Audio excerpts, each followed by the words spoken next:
Hey everybody, it's GoblinX, and welcome to the Magic Foundation's Arena Open Day 1 event. This is one of the most high-stakes, high-variance, competitive events on Arena. It's best of one sealed, trying to get 7 wins before 3 losses, but if we can do that, we do qualify for Day 2, where we get to play best of 3 draft.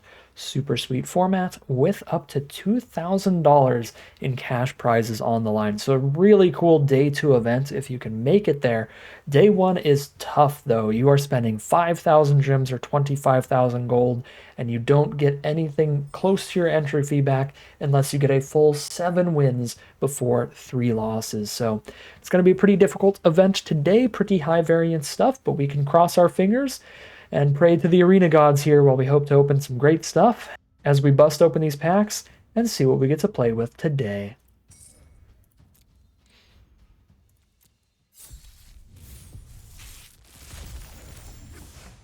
All right, so for our rares here, we're definitely playing white. I think Electro Duplicate and Time Stop are pretty bad. Phyrexian Arena is probably worth it in sealed. Draft, this is a bit of a double-edged sword. Some pretty aggressive decks can really punish you for tapping out to not affect the board and then also take extra damage. But sealed, I think this should be actually pretty decent. But those are nothing compared to Celestial Armor, Exemplar of Light, and Valkyrie's Call. All three of these are sweet rares. This resurrecting everything as a flying angel, this drawing you extra cards as you're gaining life, this protecting anything from any kind of removal and then giving it permanent flying for the rest of the game. Some really strong cards. Maybe we go Boros as well because slapping Celestial Armor onto Swiftblade Vindicator seems insane. Flying Double Striker. So let's see what else we have in white, but it looks like we do have a Banishing Light for removal. We've got some 2-mana creatures with Cathar Commandos, Youthful Valkyrie, and Pridemate. With only 2 copies of Heir Apparent, the card is pretty weak, so that's not the most exciting. We could still play it for curve purposes. Double Dazzling Angel to gain a life every time a creature enters. Really good synergy with Pridemate and Exemplar of Light, so that's really sweet. As for life linkers, though, there's only the 2 Felidar Saviors, so not the greatest life gain deck in the universe, but looks like some pretty good stuff out of the white. And we're almost definitely playing that, considering those rares. I do need to look at the colorless and multi-card. There's one colorless card? Hold up. That can't be right. We only opened up an Adventuring Gear, which is just not playable. That's literally our only colorless card. That's so funny. So for the multi-card, we have a Good Fortune Unicorn and the Swiftblade Vindicator we already saw. So not the most exciting thing ever, but if green is our second best color, we'll definitely run that in green-white. Some decent fixing here if we go white-blue or white-black. We also have a blue-red and a red-green dual. All right, so that's our colorless and multicolored. Another look at the blue because I didn't fully take a look at it here. I do like Spectral Sailor. It's really good. Card draw, kind of mana sink and sealed over a longer game. That's going to play really well. The Big Fin Bouncers are great. The Light Shell Duo is great. The Micromancer is great. The mana curve's pretty awkward here, but it's got some good spells in here. I like the Sailor. These 4 drops for the most part. Refute's good. Voyage is good. Epiphany's good. Blue looks pretty fine. Not like the most exciting color ever, but certainly playable. Black has 0 removal spells. That's a pretty massive bummer. It's one of the most removal heavy colors in the format, and that's one of the best things you can do with it, but there's no removal here. Yeah, black looks insanely awkward. There's like Revenge of the Rats and 3 Zombifies with no self-mill in the color. Makes these really rough. Yeah, black just looks bad. I mean, 2 Burglar Rats is pretty good. Phyrexian Arena is pretty good, but there's not great synergy at all to go with it. For our red, we have 1 Burst Lightning, we have 1 Abrade, we have a Swiftblade Vindicator, we've got 2 Fire Spitter Whelps and a Goblin Borders for 3 drops. 3 Goblin Surprises. If we curve out really aggressively, this could blow out our opponent and find random lethal. Red looks pretty good. I think the 2 removal spells really, where blue doesn't have any reaction, gets me leaning towards red over blue and towards Boros over anything right now. But the curve's going to be a little awkward. White had a bunch of good 2 drops and not a bunch of great 3s, so this actually looks fine, actually. Fill out the 3 mana stuff. Yeah, this could be legit going Boros here. But last but not least, we do have a Good Fortune Unicorn. Let's take a peek at the green. We could Llanowar Elves into it, but there's no interaction here whatsoever. So no removal. And all of the creatures are pretty filler. I like Snare Spinner and Llanowar Elves a lot. Wraith Thespian's fine. Overrun's fine. Everything else here is pretty filler, though. Actually, Beastkin Ranger's good. It's just like a collection of solid creatures. There's not enough going on in the color, I think. It's just like trying to curve out. And I think we need the support with good cheap removal that we can get from red with a Braid Burst Lightning. Plus, of course, we get another potential bomb with Swift Blade Vindicator if we get any counters on that. So we get to go Boros here, and I guess part of the upside of opening literally no colorless spells is that we have 54 cards between these two colors, so we can cut 14 cards out of this deck. So this should be good. So let's just do this kind of the classic way, cut down to the best 15 to 17 creatures here. With 3 Goblin Surprise, we can count those towards the creature count. So definitely the Heir Apparents at 2 mana and the Firebrand Archer are the weakest. We've still got 1, 2, 3, 4, 5, 6 2-drop creatures. That feels good. I like the Firebrand. We're getting pretty aggressive. Angels are great. Cyclops not so much. Fire Spitter Whelps can be fine. Borders can be fine. Savior's fine. Squad Rallier's a good mana sink. Seraph's fine. And Exemplar's fine. Shivan Dragons are honestly probably the next weakest creatures. We have 24 right now, so we want to cut at least 7. 2, 3, 4, 5, 6, 7. 6 mana is just a ton, especially when we're trying to be really aggressive here. If we want to cut anything else, it's probably supposed to be more 4 mana creatures. But I like all of them a lot. Vanguard Seraph's probably the worst of these. Squad Rallier is a good mana sink, and you can definitely get into board stalls where that is going to be very, very helpful. We're not going to just steamroll every game.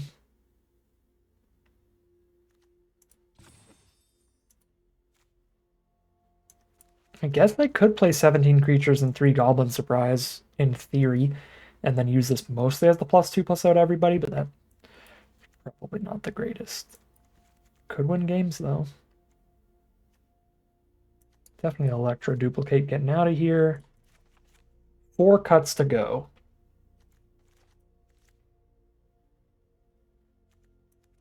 Incinerating Blast is probably the worst removal, because Make Your Move is going to kill anything that Blast does. Because Blast kills like the 6 toughness stuff, so Make Your Move can kill that. And we've got the Abrade and the Burst Lightning for the smaller stuff. Even the Firebrand here. Maybe we ditch Squad Rallier and we do just go full Goblin Surprise mode. I still think I'd rather ditch Seraph at that point, because again, the mana sink is so good. Maybe a Goblin Borders. I still have 4 3-mana creatures. And the double Goblin Surprise can make 2/1/1s, so they kind of work as a creature. I guess I could get a little less focused on curve and just a little more sealed grindy here. I really, really want the Squad Rallier in here. And Flyers play super well in sealed. I'm thinking maybe just 3-mana 2/2 Flyer, no other abilities. Maybe that gets dropped here. Kind of like putting the removal back in, just have a lot of removal for sealed. Some combination of these for potential cuts. Maybe Courageous Goblin too. We don't have like any power 4 creatures. So this is basically the same reason I cut Heir Apparent. This is literally a 2-mana 2/2 with no other text. On rare occasion, a Pride Mate or an Exemplar could be more than 4 power, but it's not often. Yeah, some combination of this stuff is probably the cuts. Let's look at what we already cut here. Maybe there's other stuff that's better for Grindier if we don't go the full hyper aggro Goblin Surprise plan. Nah. I mean, maybe Shivan Dragon. If we really, really want to go for the late game more mid-rangey. I still think the card's kind of astronomically slow. We could put in 2 tapped white sources, 2 tapped red sources to trigger Pride Mates and Exemplars. Tapped sources, there's a pretty big downside in this deck, though. I don't have the perfect curve, but I still want to use all my mana every chance available. How many ways can I trigger them without playing any life gain lands? 2 Dazzling Angel, 2 Saviors, that's 4 ways. That's kind of it. Only have 4 life gain cards. Do these overlap on any color? They do overlap on blue. So I could play 2 life gain lands, and if there's anything good in blue, becomes a reasonable splash. None of these are really splashable, though. are super worth splashing. I guess I've got a Micromancer for my one copy of Burst Lightning, or I've got a Spectral Sailor.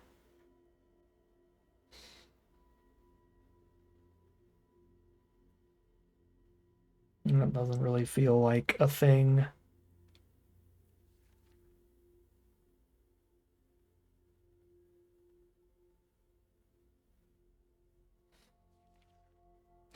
Looking at all these colors, though, I'm pretty confident it's Boros. So I'm looking at these colors in the sideboard, and I'm like, yeah, it's not. There's not a lot of gas anywhere else. Just be running on empty, hoping for the best.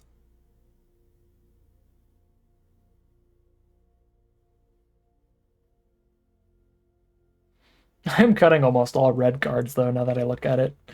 So it's almost like this sealed pool is literally just mono white. All right, let's just drop 4 of these. I'm definitely playing 17 lands. This is a lot of 4s and 5s we want to hit quick. 3 toughness matters a lot on Dazzling Angel because like Healer's Hawks are kind of running around everywhere.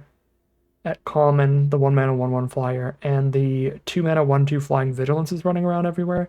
And it's pretty easy to put like a pickaxe on one or a +1/+1 counter on one of them. So there are a lot of like 2/2 flyers. I feel like that 3rd toughness matters a lot. Obviously, the triggered ability matters a ton too. So I think this whelp is actually maybe it's considerably like weak enough to just drop both the whelps here and just play like a Goblin Borders 2 surprises. You could just go 3 surprise too. You'll just go 3 surprise. They're more flexible. They can be the creature or they can be a finisher spell. Yeah, it's a deck. Not massively excited about it like I was when we opened the sealed pool. And we looked at the white and we saw Exemplar and we saw Celestial Armor and Valkyrie's Call. But it does still look generally impressive.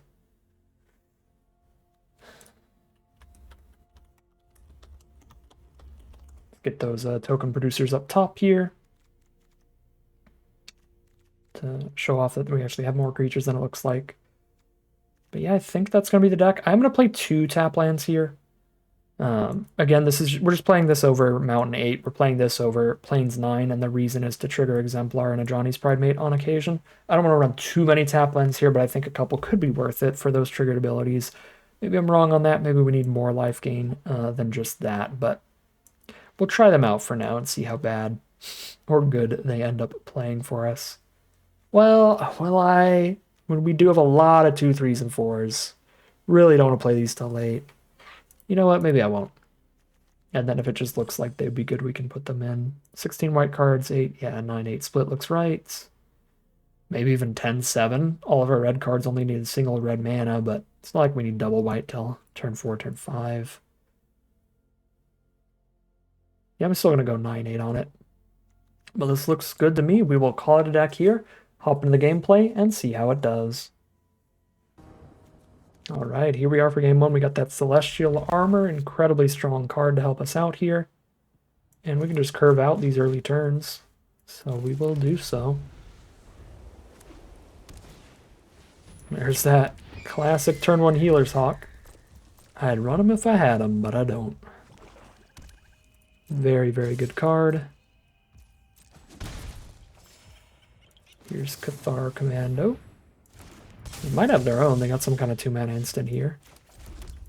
Got the double goblin surprise, so one of these can buff the first goblins. Luminous Rebuke, sure. You know, Armor's a little scary here. We counted their removal spell, deal 5. Now they have to hold Hawk back to trade. But then they can just hold Hawk back to trade, so it's not the greatest.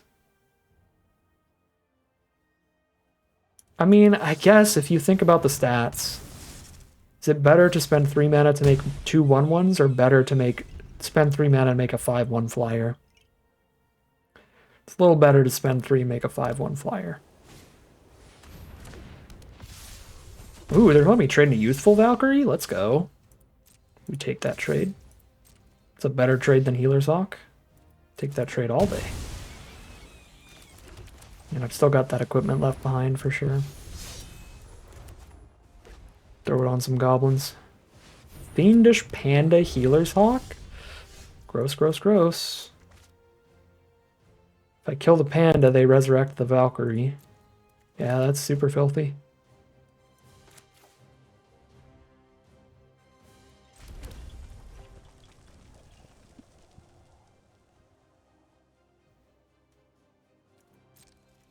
They are only gaining 1 a turn. We might be racing here.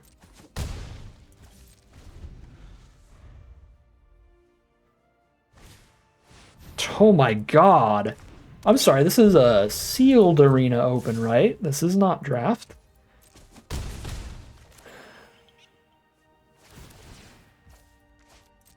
Might just lose here. I could have traded 2 goblins into a panda there, but again, the problem is they just resurrect the Valkyrie.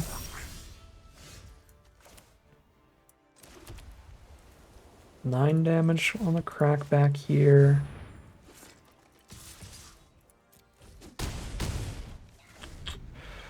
Try to Goblin Surprise lethal next turn if they just swing in again. Feel like that's our best bet, because if this game goes long and we just trade into these pandas, we just lose.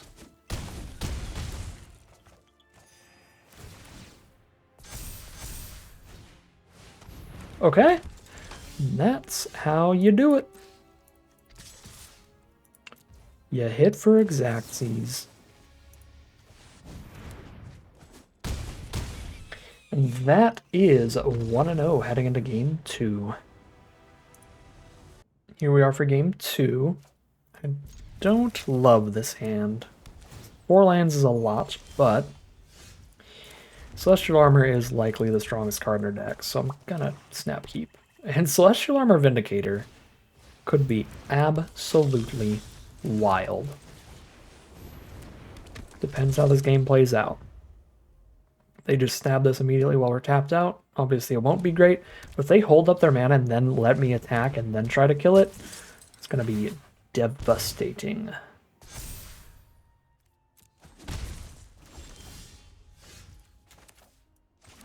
Okay.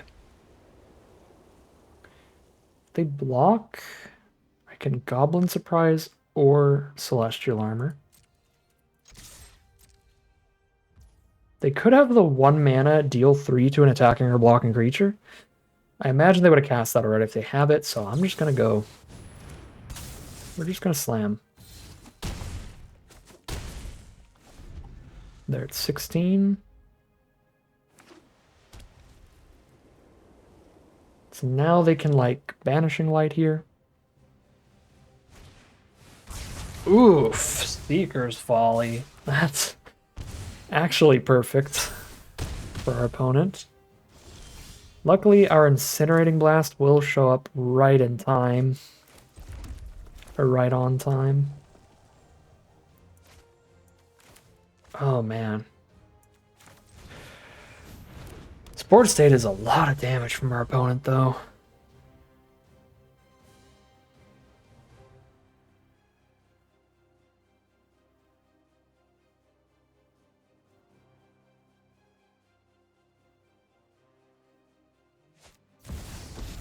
Okay. Alright. We may have been outclassed a little bit. Johnny says hello. Trust yourself and you shall win. Yeah, that's horrific. They can just flying double strike the Siphoner next turn. Yeah, I don't think we can beat this on the draw. Just a little too slow here. They can just put a +1/+1 counter on it, jam for 4, and I don't even block well. But if I attack, I die because they just double strike and kill me. I guess I don't die. I go to 1 if I attack here and then they double strike.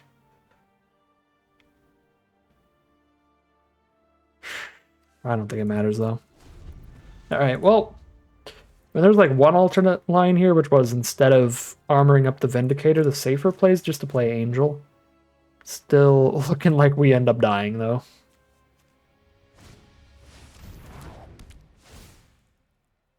Okay, certainly. Yeah, if I attacked a Johnny, I'd be dead on board. Your soul burns with light. It's gonna be too late. can exile one of the creatures and die to the other one because of flying double strike, or I can exile the Ajani and then die to the creatures. Outclassed a little bit there, and we are 1-1 heading into game 3. Alright. Another Swiftblade Vindicator hand, which is cute. Feels like a better Pridemate hand, though.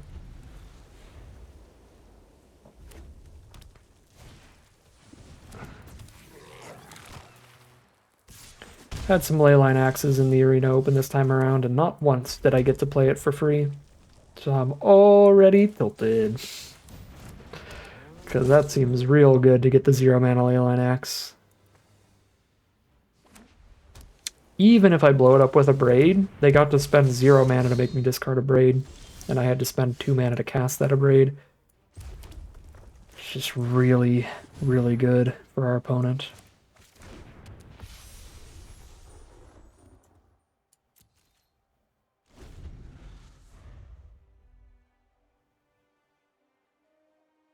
If we can get into a position where they want to equip an attack, we might be able to blow them out here.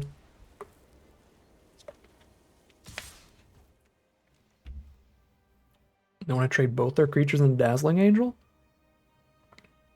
I would be okay with that trade, but if this is a 1-for-1 combat trick to kill Dazzling Angel, that kind of sucks. But if they like do 2 and then do 1 with Firebrand, that's fine. I don't think I can take that risk though, because if it's just like a sure strike or the put a +1/+1 counter on this creature, that's pretty miserable. Okay, they just wanted to 2-for-1 kill it. Sure. Yeah, Burst Lightning plus Firebrand, that's fine. It's not great for Firebrand, obviously, but or it's not great for Pridemate, obviously, but I think we are fine in the grand scheme of things. I think I play Vindicator here. I might be killing the cavalry instead of the equipment. Never mind.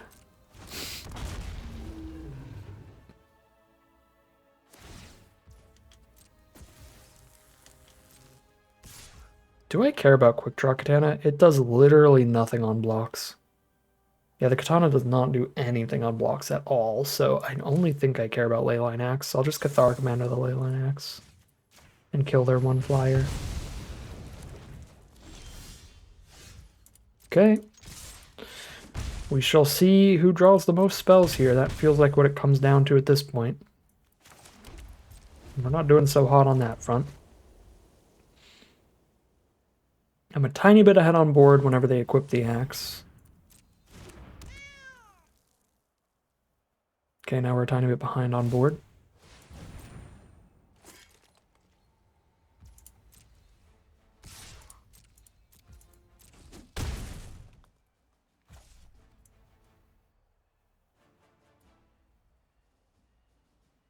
I feel like I need to have my mana up for whatever I draw into, which is rough, because now they get to know about the commando, of course. If I flashed that in, I would draw Mountain. If I didn't flash it in, I'd draw like a 4-mana spell and then get punished.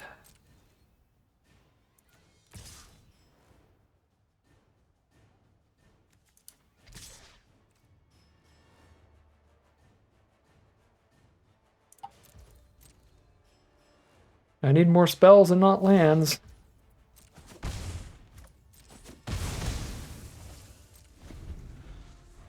We've cast 5 spells. Our opponent has cast 4, 5, 6, 7, 8. 8 spells. So we are pretty naturally behind here. I think I have to save this for Leyline Axe. You know,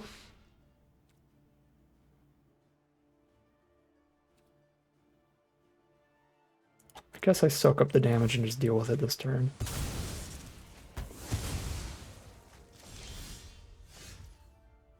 Okay. So I can deal with Katana as well.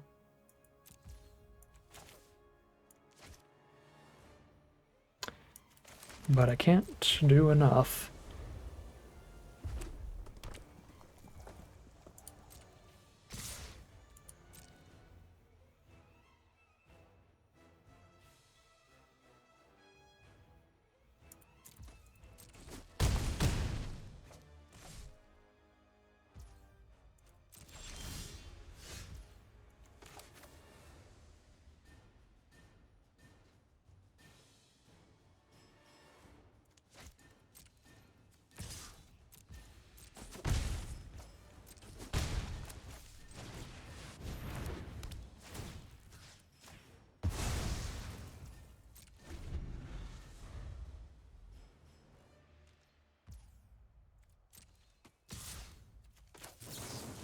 they don't hit another creature, we could strand all their equipment.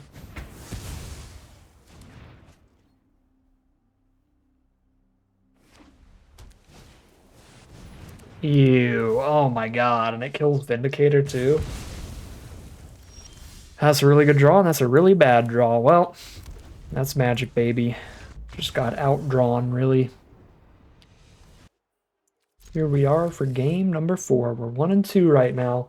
So one more loss and we are out of contention on this Arena Open.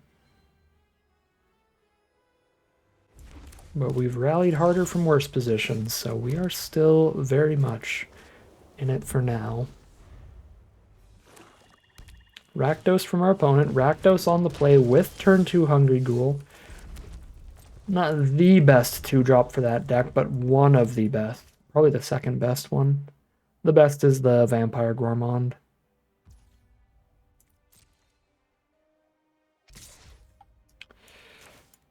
On the defensive here on the draw, I think I trade this Cathar Commando into the Ghoul.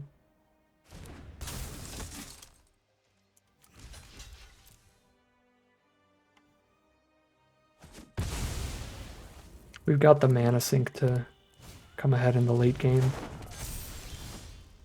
Okay. Got the Abrade to deal with the borders. Or I can just play Dazzling Angel Pass for now. And get the flyer out, start gaining life every time I blink. Just every time I do anything.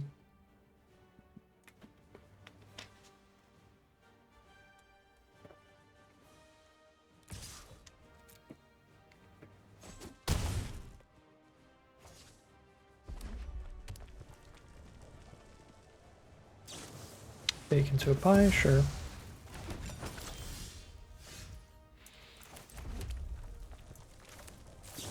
Alright, now we'll deal with that while they're tapped. Get Pride Mate down.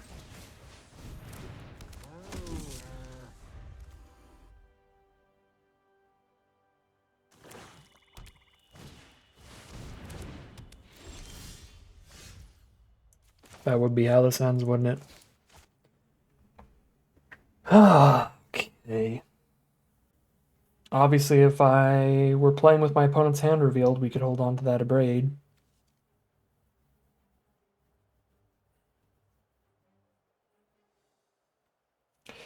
Alright, you win.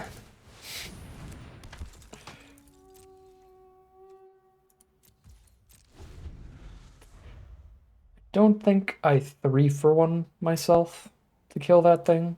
Or 4-for-1 myself. I kill Pride Mate and Firebrand. And Hunter draws a card. I guess I could 3-for-1 myself with the Goblin Surprise attack into it. But if they don't have any other creatures, it's possible this doesn't draw them any cards, and then maybe I can try to outrace with Crackbacks. Because this draws cards when creatures die. Okay, and I'm holding on to the land because Burglar Rat. I don't want to put a Firebrand on this board against Hunter right now, unless I'm going to immediately use it. Alright, so far so bad. They had immediate removal that drew a card off of the Hunter. So there's a 2-for-1 for them. Play Swamp for land for turn. There's a Vindicator. Vindicator, Firebrand, Goblin Surprise is getting somewhere. I don't think it's getting to lethal just yet, but we could draw into lethal if we get really lucky here. Because we hit for 4, this hits for 8, so that's 12, 13, 14, 15. We're 2 damage off of lethal if they tap out of the food token. But if they tap out of the food token, we have less blockers. Takes us 2 turns to die. So I've got another turn to swing in with everybody, try to get damage in, and then... Oh my god. Well... why did I even try?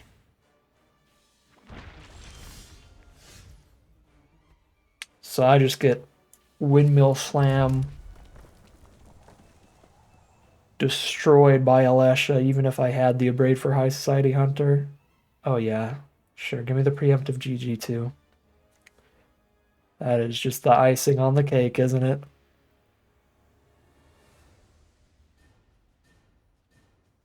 Pretty fitting way for this arena open to end. Yeah, I mean, in theory, I could have had an Abrade for the High Society Hunter, and then the Alesha me. If I still had the Abrade for the High Society Hunter, then I would have been taking extra damage from the 4-3, so I'd be pretty much just as low on life. The other play I could have had was trying to attack with Pridemate and then cast Goblin Surprise to +2/+0 and eat the Hunter, which is not even a guaranteed way to kill Hunter because there's a pretty high chance they just don't block anyway.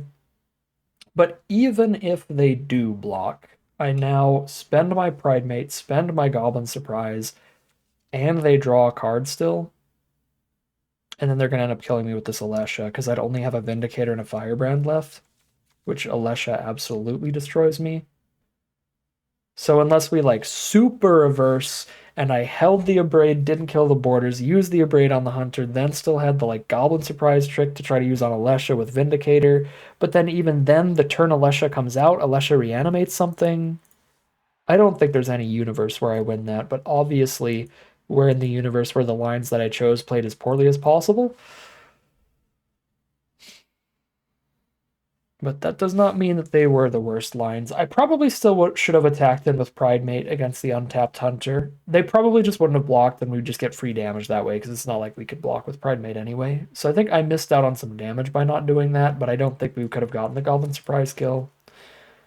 But playing the Abrade on the 4-3 when we had pretty small creatures to block it, I think that was pretty reasonable with the information we had at the time.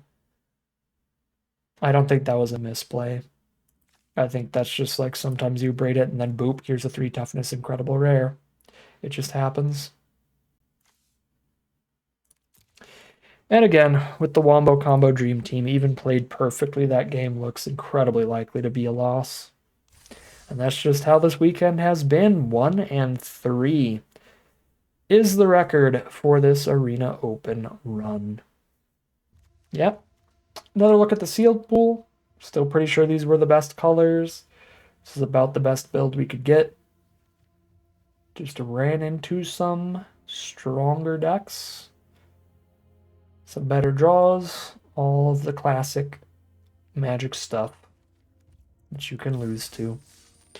1-3 for today's events. But that is going to end today's video. As always, I'd like to thank my patrons and YouTube members for their support, as well as you for watching the video. If you enjoyed it and you're interested in seeing some more, you can always like, comment, and subscribe to tell the YouTube algorithm to send you some more in your recommended feed. If you'd like to catch me live, you can check out the Twitch channel in the link in the description below. And if you'd like to support the channel directly, you can check out the Patreon link in the description below. But other than that, as always, thank you very much for watching, and I'll see you again soon for some more Magic Arena.